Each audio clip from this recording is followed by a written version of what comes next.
colonial borders, industrial cities in the United States, the Caribbean, Africa, places in Europe.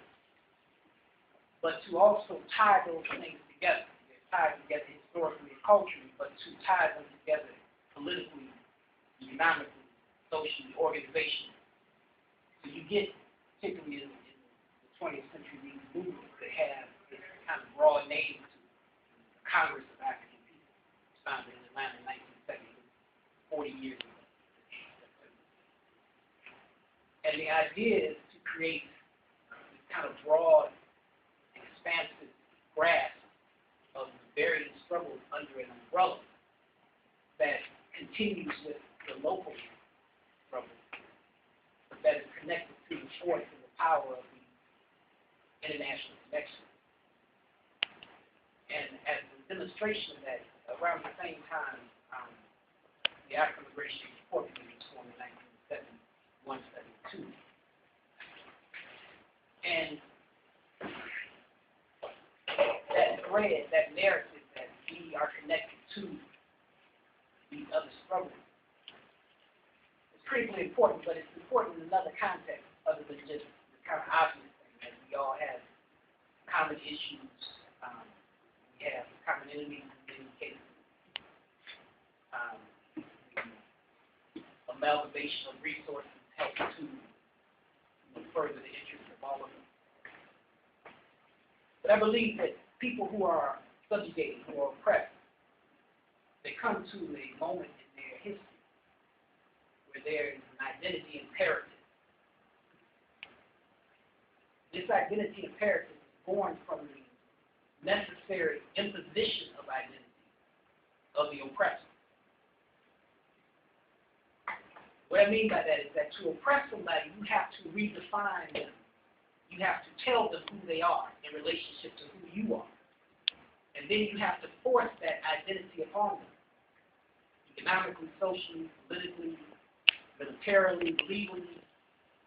So if you look at Jim Crow or slavery or any form of subjugation, you have to be told that your definition of self no longer is relevant or meaningful. Because now, as your subjugator, your oppressor, I am defining who you are. And that definition is not just aesthetic, it's to define your relationship to this new relationship. And so there comes a moment in this struggle, and I say a moment, I don't mean literally that, but a period of time of all struggle, where the oppressed have to not only struggle to change their material condition, which is what the struggle always is, but it also becomes a moment where they have to assert an identity in opposition to the identity that the oppressor has stacked on. And so you see this narrative played out over and over. Du Bois' comment that, as a black person, you're always looking at yourself. As an American, as a Negro. These two warring ideas in one body. So this imperative at some point says you've got to reconcile that. You've got to reconcile those two warring ideas. You have to say, I'm this or that. You have to submit to the imposed identity, or you have to construct an identity that's in opposition to your oppression. So in the 20th century, particularly the latter part of it, with this huge surge of nationalism, not just here, but internationally in black communities all over the world, is connected to defining what this new relationship is to the world. Who are these new people? Who will you be? The Harlem Renaissance and the Negritude movement, the idea of the new Negro. What does that mean? Politically, it becomes sharper and sharper as the 20th century advances. And it becomes not just the new Negro, but it becomes the native. It becomes the Tanzanian. It becomes the African, the Organization of African Unity. It becomes the Pan-African Congress.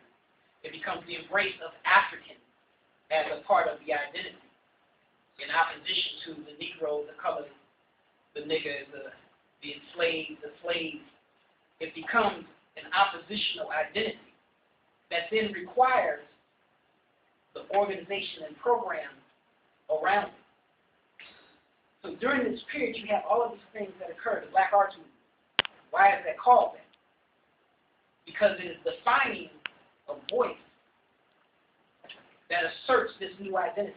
The Black Power movement is defining a force in opposition to that identity. We are no longer bound by what you define.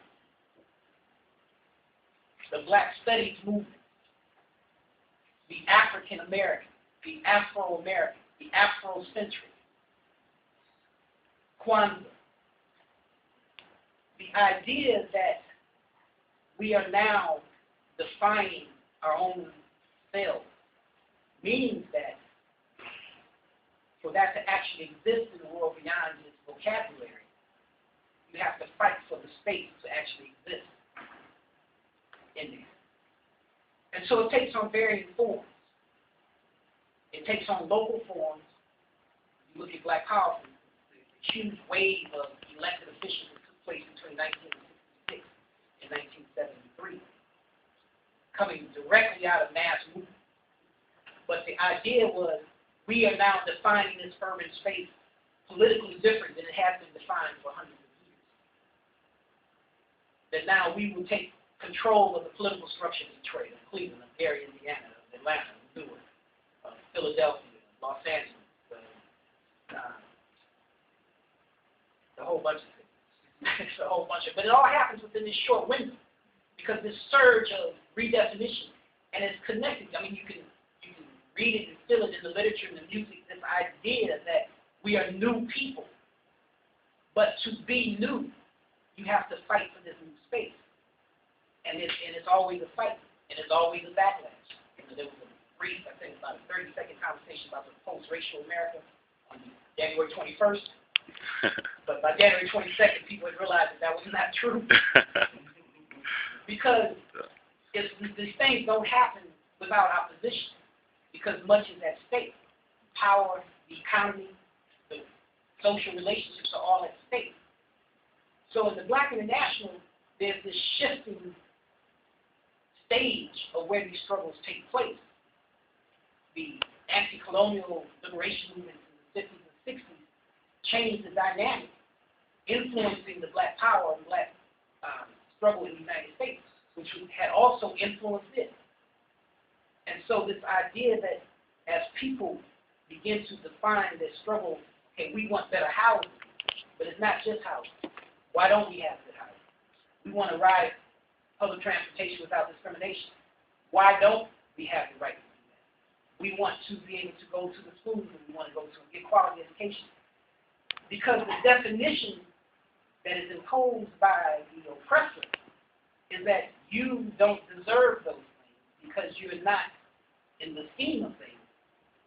Your identity is defined by this social, political, economic relationship of subjugation and subjugator.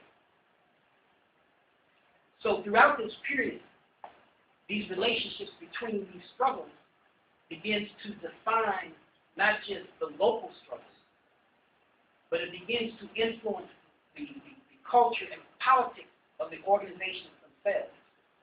SNCC becomes much more pan-African.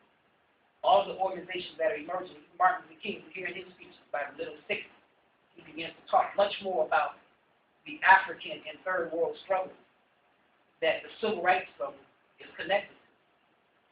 Interestingly enough, the modern civil rights movement, as King emerges on the global stage, his first trip abroad is to India to go and study more of Ghana, which India had just emerged 10 years before that under British rule.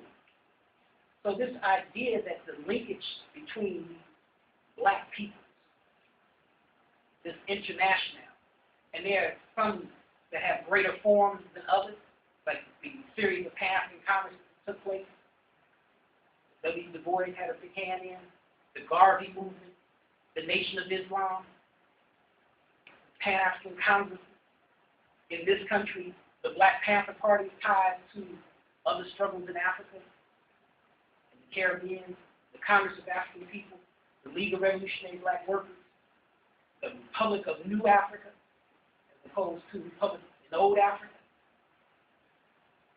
All of these ideas are all tied by this connection, this narrative, this thread that we have to fight locally. We have to define our national identity.